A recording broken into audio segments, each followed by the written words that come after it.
I'm Russell Brand, welcome to the Trews. Trews is true news, news you can trust. Subscribe here to get the Trews come directly to you. Don't tell anyone else about subscribing, we only want you involved. Today on the Trews, we're tackling a sensitive and difficult issue. There's been another brutal beheading by ISIS, this time of American aid worker Peter Kassig, and it goes without saying, or actually with saying, that our sympathies and thoughts lay with the families of Peter Kassig. Terrible incident.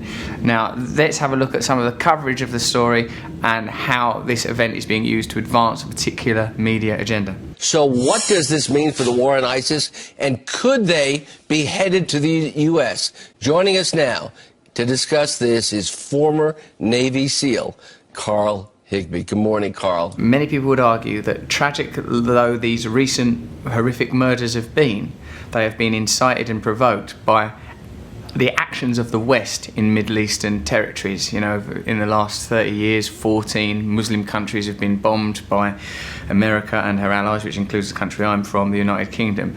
So this contributor here is being brought on, I think, on Fox News to provide reason and a solution-based narrative. What's your reaction to this morning? Are we doing enough to stop these beheadings? Are we doing enough to stop ISIS cold in its tracks? Absolutely not. I mean, the problem is that there is no coexistence. They are going to try to eliminate us. We need to eliminate them first. He's an interesting contributor because he's emotionally motivated. Like, you can see that he's emotionally effective in the way that any of us would be if we lost a family member to an act of brutality such as this one.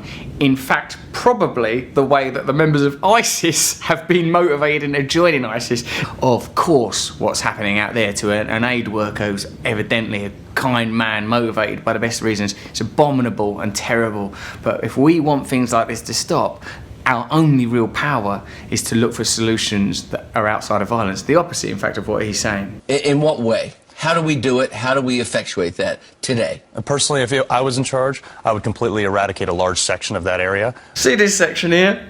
Yeah, there's some schools in that. Yeah, eradicate them. Just to stop the beheadings, just to send the message, don't mess with us. We are here to protect our interests and ourselves. This is not the correct contributor to get on your TV channel unless you're trying to reach the conclusion. Violence. 60% of the public, according to a CNN poll, now supports airstrikes against ISIS. So we've gone from because of this wall-to-wall fear-mongering, a public that was like, oh, please, no more body bags, no more violence, and now once again engaged. Because if you provoke the fear response in us, we're all a bit like Carl. We all feel that kind of, what, come on in, you fuckers. You know, but that's a natural response to fear in our species. We have to negotiate with our own fear. We have to negotiate with our own brutality. 71% of people think that ISIS have terrorist sleeper cells in the United States, in spite of all evidence to the contrary. Is there some evidence? Oh no. All evidence is to the contrary. There aren't, but 71% of people, well, yeah, there probably are, because the fear is so omnipresent, so amplified and constant that people can't be rational anymore. The US government's counter-terrorism chief, Matthew Olson, said last week, there is no credible information that ISIS is planning an attack in America. There's no indication at this point of a cell of foreign fighters in the United States. And of course that doesn't mean that there won't be terrorism, but like, you've got to know, as I've got to know, as we've all got to know together, that our violence in those regions, our continued violence and oppression for economic ends in those regions is causing this problem. It's not solving it. Eradicate in what way? You're talking about airstrikes, you're talking about men and women on the ground. What are you talking about exactly? Both. Men and women on the ground, go through there, mow them down. Don't use phrases like mow them down. Not if we want a reasonable response to an act of brutality. Mow them down. We'd use the old mow them down technique. There's obviously part of me that if I focus my attention on the murder of Peter Kassig and like on his family members and what the cultural implications of that are and emotional consequences, you could get me in a state where I'm like, yeah, I think we should fucking kill people. I could get there. But what I would hope is to find the part of myself that actually wants to solve the problem. Bomb them.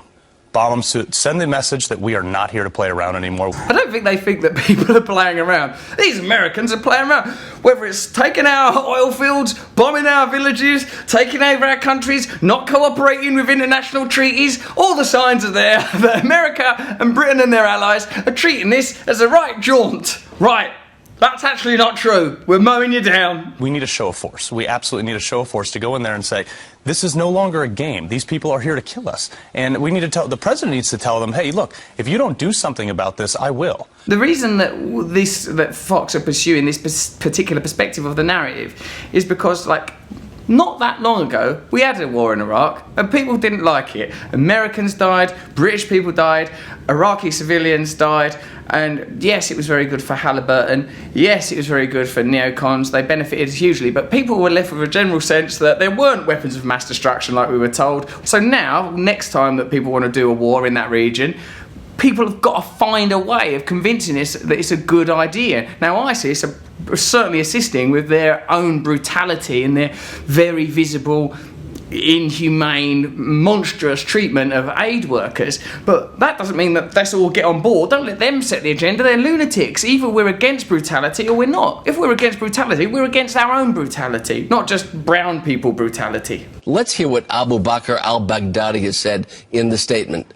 O soldiers of the Islamic State, continue to harvest the soldiers.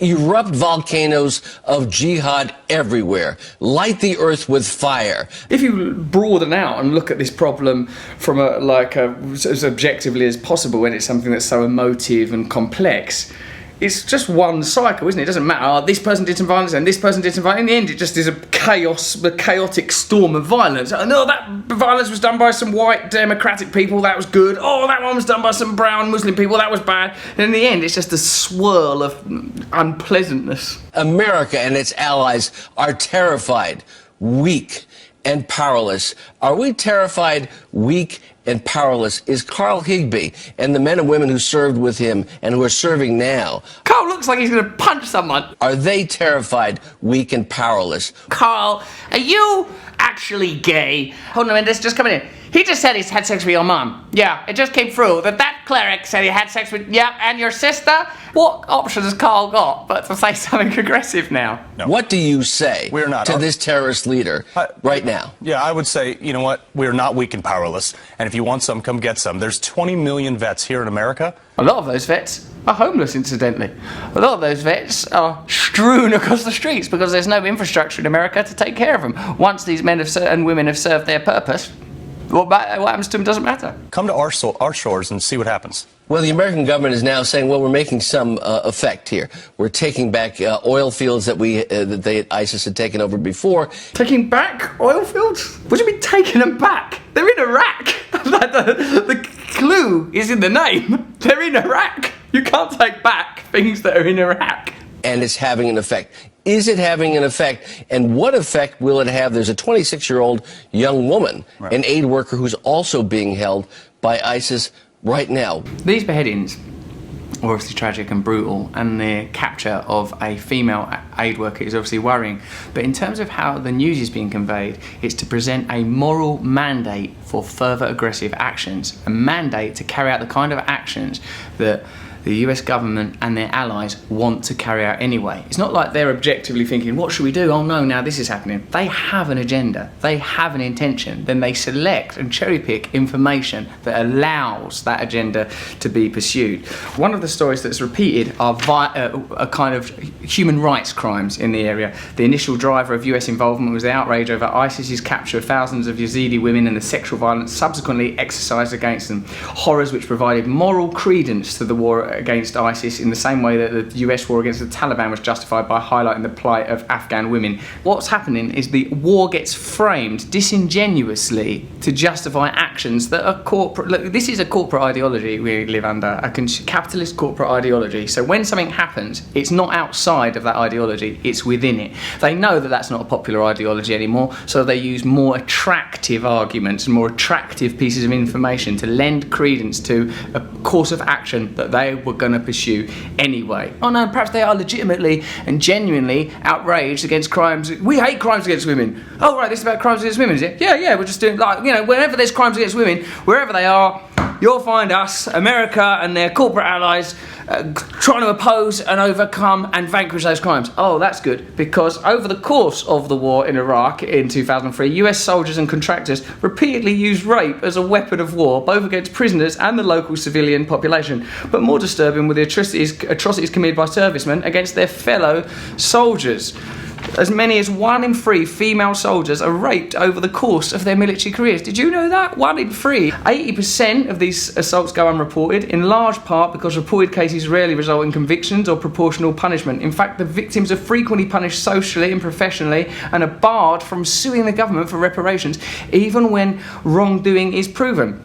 So the moral mandate, the story that we're being told that this is somehow a moral war because of brutality, animalism, sexism, crimes against women, that narrative is untrue, because if it were true, if you do care again about violence against women, deal with the violence against women that's already within your jurisdiction. The stats are not much better in a broader population.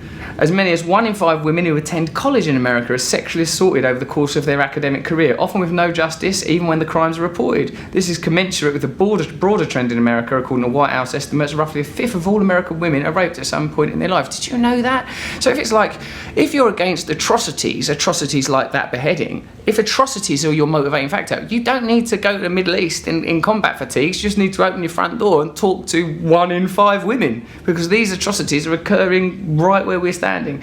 In the military, most of these crimes are not reported to the police, and most reported rapes are never prosecuted. In our country, the United Kingdom, an incident of domestic violence is reported to the police every minute, and every 6 minutes a woman is raped. I had no idea. You don't hear these kind of things reported because I guess the news agenda doesn't seem to have much interest in that kind of information. 35% of women will experience one form of violence in their lifetime, and on average 2 women a week are killed by a current or former male partner. Bloody hell, that's sort of terrifying statistical information. The reason I mention it in relation to this is because the moral mandating of violence in the Middle East is the technique that is used to justify it. It's like, well, look, we've got to do this unless you don't care about violence against women. That's not as simple as that. The way that this information is packaged is vital and important. And that particular kind of, that the Navy SEAL fella they brought out was a proponent of a particular mentality, a particular kind of energy, justified, understandable. He's a military veteran. Of course, imagine the things he's seen, the things he's been through. Imagine how incensed and angry he is. But should that be the dominant ideology in a sensitive situation like this? And if it is, then what are we going to do about the crimes in our own countries? If you want to learn more about violence against women, or to help in any way, you should look at womensaid.org, endviolenceagainstwomen.org.uk, or endviolence.un.org. And in terms of our Trews conclusion, of course it's brutal when someone is beheaded, particularly an aid worker who's in the region with the best of intentions. But don't allow a news agenda and corporate agenda drive us as a people to support in a war that is to meet corporate interests, to pursue a corporate agenda. And if you do care again about brutality against people and violence against women, then you can do something about it in your own country. That's some true news. That's some true news. Subscribe here. True news, true news, true news.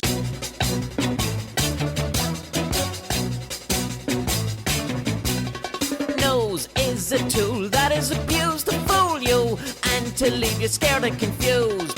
Trews is like the news. If the news was true, I want some Trews. Let's have some Trews.